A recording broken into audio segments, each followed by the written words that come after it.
ഇത് ഈ കാണുന്ന പ്ലോട്ട് ഉണ്ടല്ലോ, ഇത് 16 സെന്റ് പ്ലോട്ടാണ്. ഈ പ്ലോട്ടിൽ ഒരു അടിപൊളി കോണ്ടംപററി വീട് നിർമ്മിക്കേണ്ടതായിട്ടുണ്ട്. നല്ല മോഡേൺ സ്റ്റൈലിലുള്ള ഗ്രൗണ്ട് ഫ്ലോറിൽ 2 ബെഡ്റൂംസും ഫസ്റ്റ് ഫ്ലോറിൽ 2 ബെഡ്റൂംസുമായി നല്ലൊരു വീട് നമുക്ക് ഈ പ്ലോട്ടിൽ നിർമ്മിക്കേണ്ടതായിട്ടുണ്ട്. ഹലോ ഫ്രണ്ട്സ്, ഞാൻ റമീസ് അലി. എല്ലാവർക്കും എൻ്റെ മറ്റൊരു വീഡിയോയിലേക്ക് സ്വാഗതം. ഇപ്പോൾ നിങ്ങൾ സ്ക്രീനിൽ കാണുന്ന ഈ വീടുണ്ടല്ലോ, ഈ വീടാണ് നമ്മൾ ഈ പ്ലോട്ടിൽ നിർമ്മിക്കാൻ പോകുന്നത്. ഈ പ്ലോട്ട് 16 സെന്റാണ്, ഈസ്റ്റ് ഫേസിംഗ് ആണ്. ഇതിലേക്ക് അനുയോജ്യമായിട്ടുള്ള, അതായത് ഈ പ്ലോട്ടിലേക്ക് അനുയോജ്യമായിട്ടുള്ള ഒരു പ്ലാൻ ഞാൻ വരച്ചിട്ടുണ്ട്. ആ പ്ലാൻ നിങ്ങളുമായിട്ട് ഷെയർ ചെയ്യാൻ പോവാണ് ഈ വീഡിയോയിൽ. ഈ പ്രോജക്റ്റ് ചെയ്യാൻ പോകുന്ന കോട്ടയത്താണ്. ഒരു പക്ക കോണ്ടംപററി മോഡേൺ സ്റ്റൈലുള്ള ഒരു വീടാണ് നമ്മൾ നിർമ്മിക്കേണ്ടത്. നമ്മൾ പ്ലാനിങ്ങിലേക്ക് പോകുന്നതിന് മുമ്പായിട്ട് ക്ലയന്റ് പറഞ്ഞ വീടിന് വേണ്ട സൗകര്യങ്ങൾ എന്തൊക്കെയാണെന്ന് നോക്കാം.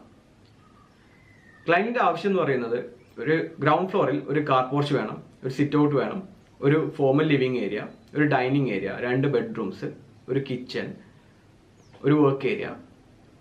ബെഡ്റൂംസ് എല്ലാം തന്നെ ബാത്ത് അറ്റാച്ച്ഡ് ആയിരിക്കണം. ഒരു common toilet, wash area separate വേണം. ഇതൊക്കെയായിരുന്നു ക്ലയന്റിന്റെ മെയിൻ ഗ്രൗണ്ട് ഫ്ലോറിൽ വേണ്ട റിക്വയർമെന്റ്സ്. ഫസ്റ്റ് ഫ്ലോറിൽ വേണ്ടിയിരുന്നത് ഒരു അപ്പർ ലിവിംഗ് ഏരിയ വേണം, 2 ബാത്ത് അറ്റാച്ച്ഡ് ബെഡ്റൂംസ് വേണം എന്നുള്ളതായിരുന്നു ആവശ്യം. ഈ റിക്വയർമെന്റ്സ് ഉൾക്കൊണ്ടുകൊണ്ടാണ് ഞാൻ പ്ലാൻ വരച്ചത്. ഈ പ്ലോട്ട് അത്യാവശ്യം വലിയൊരു പ്ലോട്ട് ആയതുകൊണ്ട് തന്നെ നമുക്ക് ഇഷ്ടത്തിന് വരയ്ക്കാം. ഈ പ്ലോട്ട് 16 സെന്റ് ഉള്ളതുകൊണ്ട് തന്നെ പ്ലോട്ടിന്റെ വലിപ്പോ കാര്യങ്ങളൊന്നും പ്ലാനിങ്ങിനെ കാര്യമായിട്ട് ബാധിച്ചിട്ടില്ല. അപ്പോൾ നമുക്ക് പ്ലാൻ നോക്കാം. വീടിന്റെ ഈ ഭാഗത്ത് ലെഫ്റ്റ് സൈഡിലായിട്ട് ഒരു കാർ പോർച്ച് നൽകിയിട്ടുണ്ട്. സിറ്റ് ഔട്ട് വരുന്നത് ഇവിടെയാണ്. സിറ്റ് ഔട്ടിലേക്കുള്ള എൻട്രി കാർ പോർച്ചിൽ നിന്നും വീടിന്റെ മുൻവശത്ത് നിന്നും 2 എൻട്രി കിട്ടുന്ന രീതിയിലാണ് സിറ്റ് ഔട്ട് പ്ലാൻ ചെയ്തിരിക്കുന്നത്. വീടിന്റെ അകത്തേക്ക് കയറിയാൽ നമ്മൾ എത്തുന്നത് ഈ ഒരു ഫോയർ സ്പേസിലേക്കാണ്. ഫോയറിന്റെ റൈറ്റ് സൈഡിലായിട്ട് ഒരു ലിവിംഗ് കൊടുത്തിട്ടുണ്ട്. ഫോയറിൽ നിന്ന് നേരെ പോയി കഴിഞ്ഞാൽ നമ്മൾ എത്തുക ഈ ഒരു ഡൈനിങ് ഏരിയയിലേക്കാണ്. ഡൈനിങ്ങിലേക്ക് നല്ല വെളിച്ചം കാറ്റുമെല്ലാം ലഭിക്കാനായിട്ട് ഒരു പാഷ്യോ ഇവിടെ കൊടുത്തിട്ടുണ്ട്. ഡൈനിങ് റൈറ്റ് സൈഡിലായിട്ട് ഒരു വാഷ്, ഒരു കോമൺ ടോയ്ലറ്റ് പ്ലേസ് ചെയ്തിട്ടുണ്ട്. കിച്ചൺ വരുന്നത് ഡൈനിങ്ങിനോട് ചേർന്ന് തന്നെയാണ്. ഈ ഭാഗത്തായിട്ട് കിച്ചൺ കൊടുത്തിട്ടുണ്ട്. കിച്ചണോട് ചേർന്ന് ഒരു വർക്ക് ഏരിയ കൊടുത്തിരിക്കുന്നു. ഗ്രൗണ്ട് ഫ്ലോറിൽ മൊത്തം 2 ബെഡ്റൂംസ് ആണുള്ളത്. അതിൽ ഒന്നാമത്തെ ബെഡ്റൂം, മാസ്റ്റർ ബെഡ്റൂം ഇതാണ്. ഈ ബെഡ്റൂമിനോട് ചേർന്ന് അറ്റാച്ച്ഡ് ആയിട്ട് ഒരു ടോയ്ലറ്റ് കൊടുത്തിട്ടുണ്ട്. ഒരു ഡ്രസ്സിംഗ് ഏരിയ എല്ലാം നമുക്ക് ലഭിക്കുന്നുണ്ട്. ഈ ബെഡ്റൂമിലേക്ക് വെളിച്ചം കാറ്റും എല്ലാം ലഭിക്കാനായിട്ട് ആവശ്യത്തിന് വിൻഡോസ് എല്ലാം പ്രൊവൈഡ് ചെയ്തിട്ടുണ്ട്. ഗ്രൗണ്ട് ഫ്ലോറിലെ 2ാമത്തെ ബെഡ്റൂം ഇതാണ്. ഈ ബെഡ്റൂം 11x12 അടി സൈസിലുള്ള ഒരു ബെഡ്റൂമാണ്. ബെഡ്റൂമോട് ചേർന്ന് അറ്റാച്ച്ഡ് ആയിട്ട് ഒരു ടോയ്ലറ്റ് കൊടുത്തിട്ടുണ്ട്. വീടിന്റെ ഒത്ത മധ്യത്തിലായിട്ട് ഈ ഭാഗത്തായിട്ടാണ് സ്റ്റെയർ കേസ് പ്രൊവൈഡ് ചെയ്തിട്ടുള്ളത്. ഇനി നമുക്ക് ഫസ്റ്റ് ഫ്ലോർ പ്ലാൻ നോക്കാം. ഗ്രൗണ്ട് ഫ്ലോറിൽ നിന്ന് സ്റ്റെയർ കയറി ഫസ്റ്റ് ഫ്ലോർ എത്തിയാൽ നമ്മൾ എത്തിച്ചേരുക ഈ ഒരു അപ്പർ ലിവിംഗ് സ്പേസിലേക്കാണ്.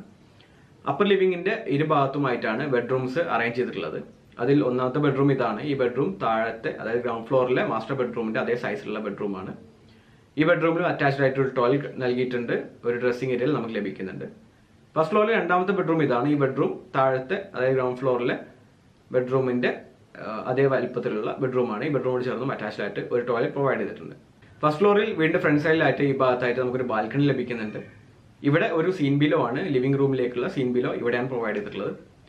ഫസ്റ്റ് ഫ്ലോറിലെ ഈ ഭാഗത്ത് ഓപ്പൺ ടെറസ് ഏരിയ ആണ്. അതേപോലെ തന്നെ റൈറ്റ് സൈഡിൽ ഈ ഭാഗത്ത് ഓപ്പൺ ടെറസ് ഏരിയ ആണ്.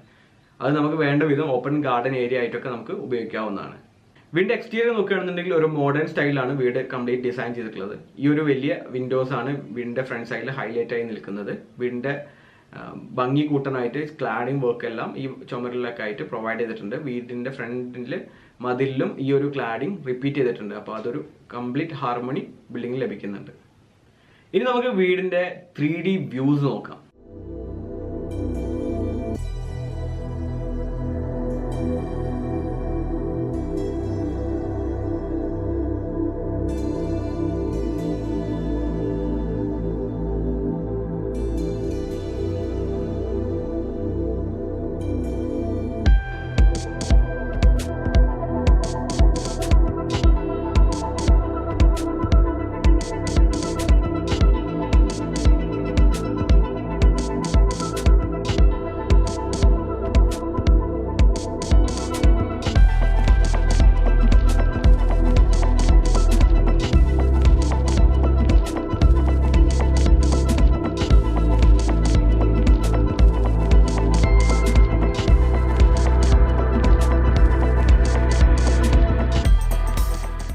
പ്ലാൻ നിങ്ങൾക്ക് ഇഷ്ടപ്പെട്ടോ? ഇഷ്ടപ്പെട്ടെങ്കിലും ഇല്ലെങ്കിലും നിങ്ങളുടെ അഭിപ്രായങ്ങൾ കമന്റ് ആയിട്ട് രേഖപ്പെടുത്തണം. ഈ വീടിന്റെ ഗ്രൗണ്ട് ഫ്ലോർ ഏരിയ 1399 സ്ക്വയർ ഫീറ്റും ഫസ്റ്റ് ഫ്ലോർ ഏരിയ 963 സ്ക്വയർ ഫീറ്റും കാർ പോർച്ച് ഏരിയ 206 സ്ക്വയർ ഫീറ്റുമാണ്. അപ്പോൾ ടോട്ടൽ ഏരിയ 2560 സ്ക്വയർ ഫീറ്റ് ആണ്. ഈ വീട് നിർമ്മിക്കാനുള്ള ബഡ്ജറ്റ് കണക്കാകുന്നത് 46 ലക്ഷം രൂപയാണ്. അപ്പോൾ ഈ വീടും പ്ലാനും നിങ്ങൾക്ക് ഇഷ്ടപ്പെട്ടു എന്ന് വിചാരിക്കുന്നു. നിങ്ങളുടെ അഭിപ്രായങ്ങൾ മറക്കാതെ തന്നെ കമന്റായി രേഖപ്പെടുത്തുക. അതേപോലെ തന്നെ നിങ്ങൾക്ക് സർവീസ് ആവശ്യങ്ങൾക്ക് എന്നെ കോൺടാക്ട് ചെയ്യണമെന്നുണ്ടെങ്കിൽ സ്ക്രീനിൽ കാണുന്ന വാട്സപ്പ് നമ്പർ വഴി വാട്സപ്പ് ചെയ്യാവുന്നതാണ്. കോൾ ചെയ്യരുത്, വാട്സപ്പാണ് ഞാൻ പ്രിഫർ ചെയ്യുന്നത്. അപ്പോൾ ഈ വീടും പ്ലാനും എല്ലാം നിങ്ങൾക്ക് ഇഷ്ടപ്പെട്ടു എന്ന് വിചാരിക്കുന്നു. ഇഷ്ടപ്പെട്ടെങ്കിൽ please like and share the video and subscribe to the channel. Thank you so much for watching. This is Rameez signing of.